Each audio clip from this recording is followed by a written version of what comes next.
McLaren's garage is currently on fire because its car's computers say no. And what does the wider F1 fandom think about this? Yeah.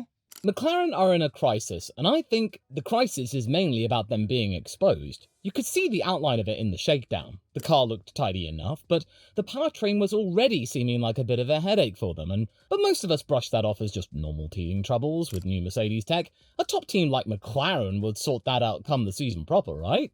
Well, what 2026 has proven to us in spades across the entire grid is that your team can look really polished and prepared and ready to go, ready for anything, and have previous in being really good in development over the early part of a season, but that doesn't really count for toffee if one electrical link in the chain decides just to pack it in and not bother going racing on Sunday. It then turns the whole thing into a complete and utter show of public slapstick. Because you've got Red Bull, who have produced a car that cannot attack the corners, you've got Aston Martin producing a car that's busy attacking its own drivers, whereas McLaren, well, it's got a car that won't really do anything. That's its own kind of special embarrassment. And the galling part in all of this is that the car isn't terrible. It's the third best. That's not exactly ideal for the McLaren, but it's survivable. They also got both cars in the points in the sprint in China.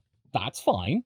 But come the Grand Prix, Lando Norris couldn't get out of the garage, and then Oscar Piastri was teased with the prospect of actually starting a 2026 race, but then was told flatly no. And the more morbid McLaren fan was going, well, this is papaya rules continuing in motion. Hey, if you think I'm being really dark and morbid, just look at what Oscar's been saying at the moment. And for the reigning champions in both the drivers and the constructors, this is becoming less of an issue regarding reliability, and just looks like a full-on identity crisis.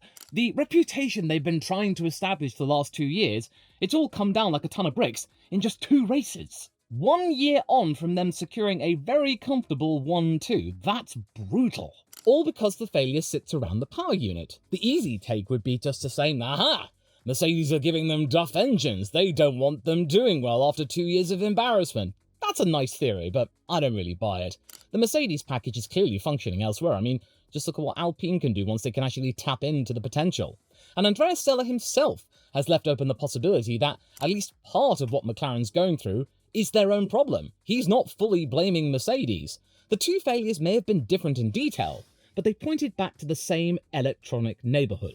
That almost makes it worse, actually, because it looks like McLaren are having to do the business of integrating the Mercedes power unit as an advanced customer, but instead of really getting the bugs out during testing, mostly behind closed doors, they are having to do this in the middle of Grand Prix weekends. The issue seems to be about the interface of making the engine work with the car. There's something wrong with McLaren's systems which aren't really allowing it to do the proper handshakes and going, right, you're here to provide propulsion? Okay. We'll try and modulate that with the battery, and let's see what we can work up with. They just don't fully understand the problem, and simply put, the MCL40 is turning out to be a really, really fussy beast. This car looks overly complicated. So a team that's established themselves as being clever and polished and optimized suddenly sees all that wobble the moment the car breaks. You remember how hung up they got over that Zandvoort DNF?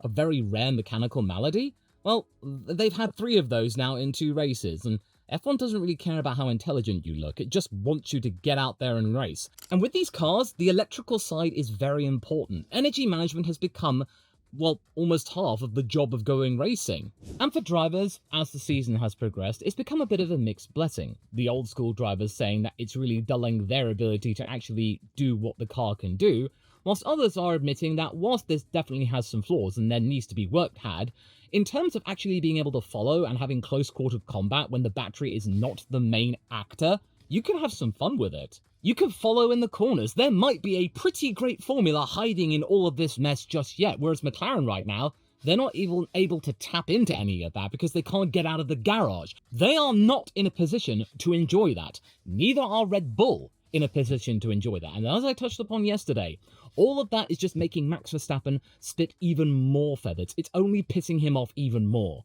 And what really stings for all of this is that it looked like, based on all of the interviews and the Chinese Grand Prix qualifying, that they were actually, McLaren, getting on top of this, that they were rapidly finding out solutions, that maybe, just maybe, they could maybe get in with a snifter of a chance of taking out one of the Ferraris, maybe the heights of P4, maybe a cheeky podium if one of the Ferrari cars or the Mercedes cars bugged out on them. They might have found a better operating window, and Stella himself said the entire situation was very complicated, but it wasn't impossible. But the problem was, though, is that it chose the MCL40 that moment to humiliate both the team and their drivers in public. No Grand Prix start for either driver, the second non-start for Oscar Piastri, no useful learning whatsoever.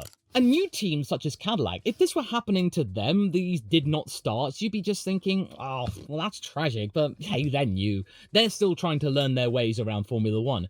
It's why we're not really mocking the likes of Audi, because 2 Grand Prix in a row, they have not started a Grand Prix with one of their cars, and I find that infuriating, but you're not seeing nearly as much smoke billowing from their direction in terms of fan optics than at McLaren. Not with both titles fresh in our minds from just a few months ago. And the pain train does not stop there, because Bahrain looked really encouraging, because as I mentioned earlier, the Barcelona shakedown did show that there was a lot of things to learn with that car, whereas Bahrain, they came on leaps and bounds with mileage, they had no problems with reliability, essentially.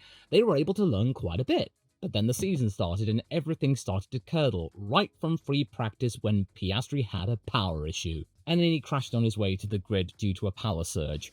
Then, of course, Norris had an issue with a damaged front wing thanks to Antonelli's fan being left on the track. All of the stuff that has happened so far to the McLaren brand, it's been nothing short of corrosive. Because it looked like McLaren had actually done their homework after what happened around Sakir, and this was coming from a time when they really were selling throughout 2025 that they had learnt from the mistakes of 2024 and were truly back as a top team within Formula 1 after many years left in midfield wilderness, or in some cases, toward the back. They were selling driver harmony too, because make what you will of papaya rules, they ultimately produced a situation where even though Piastri and Norris collided twice during the season, they didn't come to blows. They didn't set off a political or PR firestorm.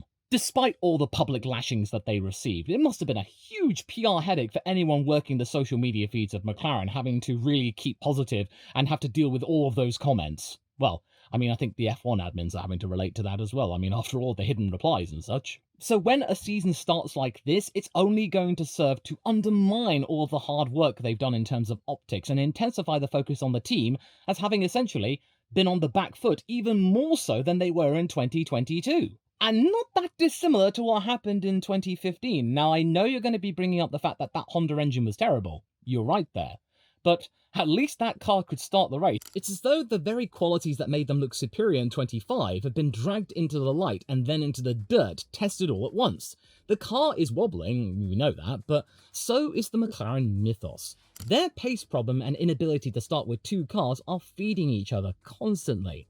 Norris had already proclaimed that they were the 3rd best team, but the nature of their current failures is nothing short of alarming, because Norris's car in China reportedly couldn't communicate with the component at the very center of the issue. They even tried to reprogram the system on the fly, but nope, they couldn't find a fix in time, and then the pit lane closed. A pit lane start would have been the best they could hope for, but they didn't even bother with that. This is a modern kind of nightmare, folks. It's not nearly as spectacular or even as romantic as seeing a huge plume of smoke or fire licking from the back of the car, or a huge collision which causes sparks to fly, bits of carbon fiber to be strewn around the track, and that's the end of their race. You can find some poetic wonderment with that kind of stuff, as long as the driver remains okay, of course. But no, we didn't really get any of those kind of optics, and now as a result, McLaren, in terms of the Constructors' Championships, are some 80 points behind Mercedes. This is a huge blow for any chance of mounting a Constructors' fight back. But realistically, given where Mercedes and Ferrari are, the odds of McLaren getting a back-to-back-to-back were already a little bit shaky, and that was really thinking that they would have a good start. Now, though, I think they can kiss this goodbye unless they can really get on top of this. They lose a huge amount of understanding at a time when you really need to get those cars across the line, and sure, you will point out to me that, well, both cars got to the end of the sprint, okay, and Norris managed to survive Australia. Well, that's all very well and good, but the Chinese Grand Prix sprint is akin to just essentially a full race distance stint. And if you really want to go that direction, one full race distance, fine, but Mercedes and Ferrari, they've managed to amass 4 of those. Which I think contributes more to the fact that what McLaren's going through doesn't really feel like racing heartbreak. It just feels like a luxury product, which is meant to be super easy and super efficient, failing at the time when you're just setting up the damn thing. Nobody can really romanticize an electronic handshake bugging out on them. I know some of you will point to the sluggish start of 2023, but I think it's actually worse than that, because back then, the problem was pretty obvious. The car was too slow. Painful, but understandable. This time, pace isn't the issue. The car's plenty quick enough to be competitive. The bigger embarrassment is that McLaren can't even rely on the basics. And then you look at Oliver Bearman. He's completed every lap, scored in both races, and sits 5th in the championship, with Norris behind him in 6th. Piastri, meanwhile, he got a 6th in the sprint. Yeah, so he sits 12th in the standings. A ridiculous sentence to be saying about the defending champions. This has gone beyond a mere technical headache. This is basically a case of social humiliation. Everyone in the paddock can see this. But at least with Lando, he has got some comfort to fall back on. He's the defending world champion. That will remain with him till his dying days. He had a moment in 2025 where he ultimately finished ahead of Max Verstappen and his teammate Oscar Piastri. For his teammate Oscar, in terms of the emotional side of things, this is nothing short of traumatic in a situation where I think not many Formula 1 drivers can describe it being, as in, well, he's not started 2 Grand Prix in a row. And actually, he's the only part of this entire story that feels relatively straightforward. Simply put, McLaren are busy breaking his balls because where's the supposed reward for playing the team game throughout 2025, even though he essentially had the championship in a bag until he didn't? And it's not like he's woefully behind Lando or anything, because if you look at the qualifying head-to-head, it is 2-0 in favour of Piastri. He can get more out of that car over a single lap when it counts, but come the race, he's not even able to get the chance to try and capitalise on that. I'm not saying that Piastri would have been a shot for a home podium, but he might have been at least slightly closer to the leaders than his teammate Lando was. And Stella knows this. This is a huge crisis for them, because reports have had him say that he's aware that all this must be difficult for Piastri to process. Quotes from Oscar himself point to him having to rely on really morbid humour to get through this horrible situation. He must be so sad, because remember when his car spiked and sent him into the wall in Melbourne? The second it made impact, you could see Oscar holding his head in his hands.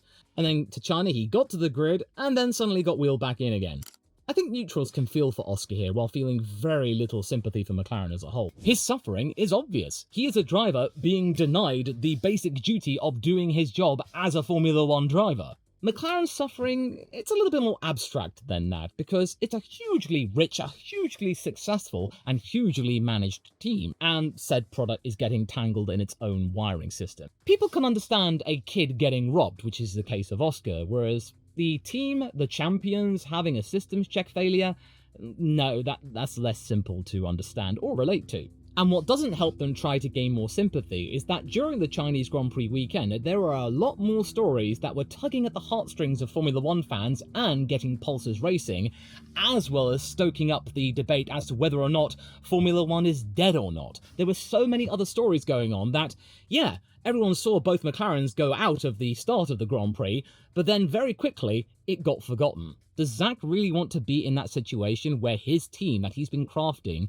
and has generated millions for him is a team that people just go, oh, they're out, okay, oh, shiny thing! No, you want people to be talking about McLaren throughout the entire race, and that wasn't happening. You had Kimi Antonelli taking his first win. Ferrari gave everyone a clean, fun, intra-team fight that both drivers actually enjoyed, and nothing bad came of it. Charles and Lewis were trusted to do their job, so McLaren's disaster, it arrived as the miserable admin at the edge of a much better party. Papaya rules?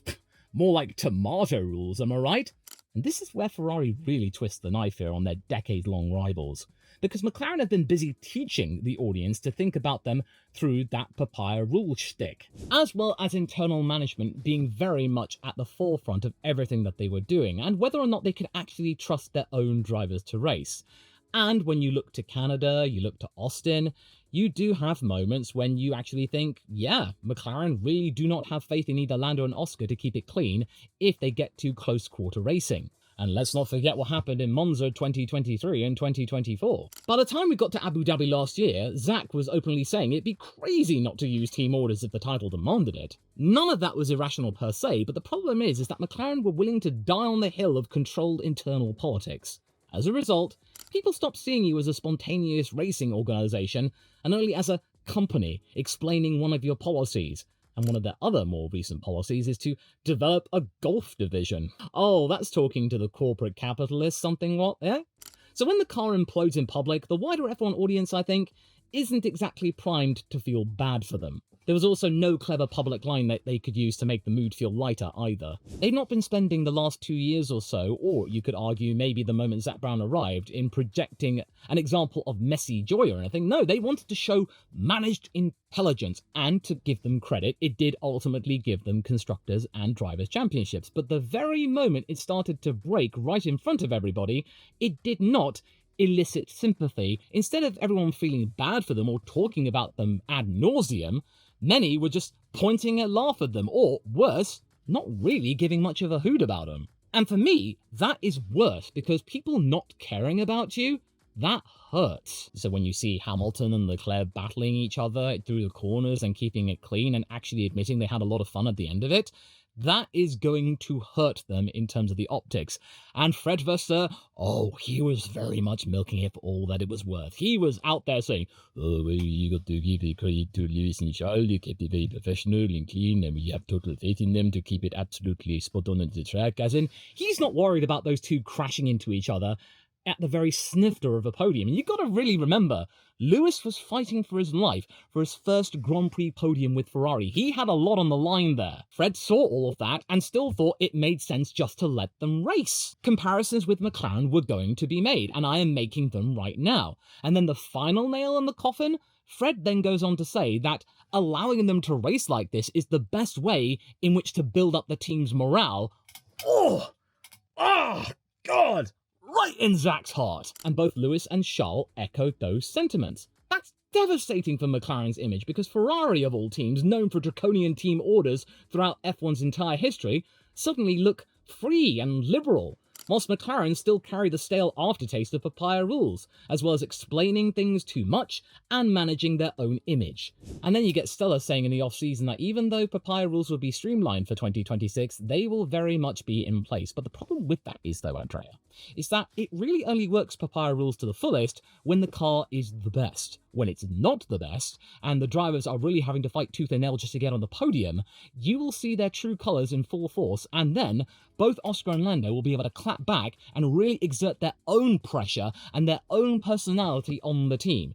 You do not have the authority as much as you did in 2025, McLaren. You've really got to be careful here. And when you think about it in a way, partly as to why everybody got up in arms about these two Ferrari drivers fighting each other and not taking each other out, is that, in a way, okay, I'll get the foam out for this bit, McLaren has sort of conditioned us that two teammates cannot fight each other in close quarter combat because something bad might happen. Ferrari showed us with two of the most influential drivers in the sport that no, nothing happened at all, really. And yet Ferrari still looks serious. They just let two elite drivers race in a manner that felt trusted. It blows a hole in McLaren's brand, because one thing you could say about McLaren is that they had seemed to have cracked driver harmony without killing ambition.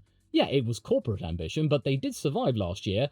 Given McLaren's history, that is a very notable achievement, albeit done through very heavy-handed means. Because I recall one time Andreas saying that if you put essentially one toe out of line and were not acting like the McLaren way, then you did not belong at McLaren. As in, you toe the line, matey boy, it doesn't really matter who you are, you will be out on your bum. Ferrari chose to borrow the emotional upside of what McLaren were able to achieve last year and made it look effortless. This is Ferrari, people. And you see, fan attention in Formula 1 these days is a very finite resource. There is only so much care that many can give over the course of a Grand Prix weekend.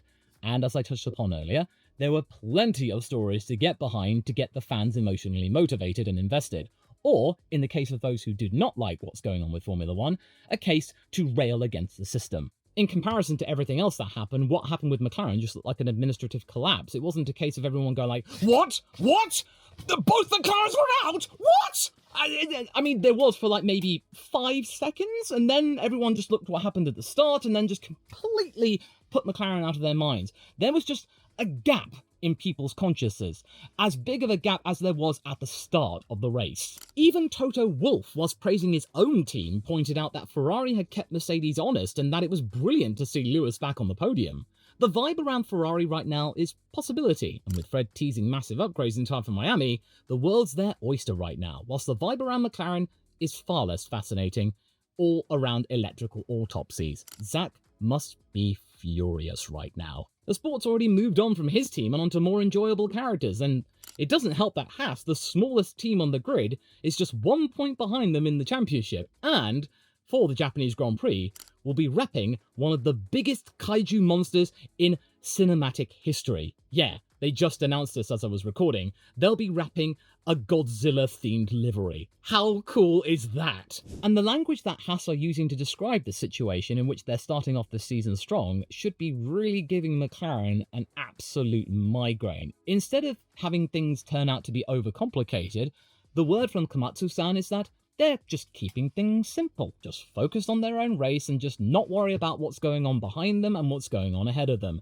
And if something does go on ahead of them, then just reap the rewards that came around to them, such as both McLaren's DNSing, and that allowed Oliver Behrman to secure a 5th place. Behrman, meanwhile, already described Australia as the best kind of boost Haas needed to start 2026, and that's a major psychological blow, because it makes competence look accessible. McLaren haven't been given the keys to said access yet. For Haas, this is a triumph, because you look back to 2023, they scored 12 points over the entire year, and in just 2 rounds, they scored those 12 points and then some. Last year after China, McLaren had 78 points to their name, whereas this year, barely a 5th of that. Even Alpine and Cadillac are kicking McLaren while they are down, Alpine having secured their first double points finish since that remarkable Brazilian Grand Prix of 2024, where Gasly and Ocon got that 2nd and 3rd place. And whilst Cadillac do not have any points to their name just yet, they did manage to learn quite a lot of things around Australia, and for the Chinese Grand Prix, they got both cars to the end of it all, 13th and 15th. Yeah, those teams still look rough around the edges, there's plenty of work for them to do to really continue this initially decent trend. But one thing is clear, is that they understood the assignment of 2026, and that is just to survive. Get to the end of the race, gather as much data as you possibly can, and use that data to really kick on with your assets and your best strengths. In the case of Alpine right now, it's a very light car. Its chassis has got a lot to work with, and if they can continue to learn what's going on with the Mercedes powertrain, then this could be a really interesting battle between Alpine and Haas for 5th place in the Constructors. But then McLaren, with their far greater resources and far greater expectations, they've made themselves look less stable than Cadillac. The hierarchy of embarrassment right there has well and truly flipped. The Caddy team boss, Graham Loudon, openly noting that the complexity of these new cars has given experienced teams significant issues. McLaren's Australian driver, by contrast, he's yet to complete a single lap in a full-fat race.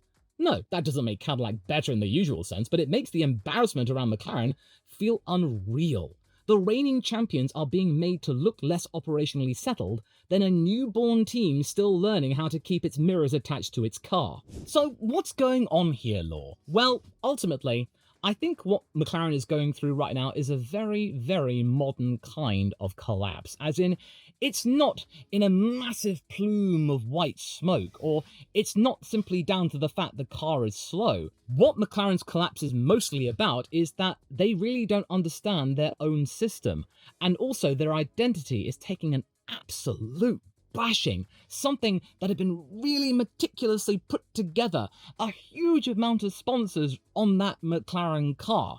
And both Mercedes and Ferrari have capitalized on McLaren's struggles, because Mercedes, well, given how well they've been able to integrate their entire car, they are very much at the center of Formula One's universe. Ferrari are not that far behind them, but yet they've also been able to gain back a huge amount of cultural momentum, as in, people are invested in Ferrari doing well. They've been able to recoup all of the hatred and vitriol and resentment that was amassed to them in 2025, and then go even further beyond, really making McLaren look absolutely hopeless. All by just letting Charles and Lewis do their job. Just don't get in the way. And Haas, meanwhile, they are very much worth talking about since, well, they are 4th in the Constructors at the moment. They've been able to master the art of simplicity. Zach and Andrea's squad, they're not fast enough to shrug off trouble, not robust enough to keep learning, and not romantic enough to attract much pity. That's why people can care about Piastri whilst not really giving much of a hoot about McLaren themselves. Oscar, he looks unlucky. And for a team that has spent years selling competence, that's about the most dangerous verdict possible. And my verdict for you is to keep the ladder down for just a little bit longer. One more video, folks. This one I think will really suit your fancy. I'll just go and get changed and I'll be right back with you.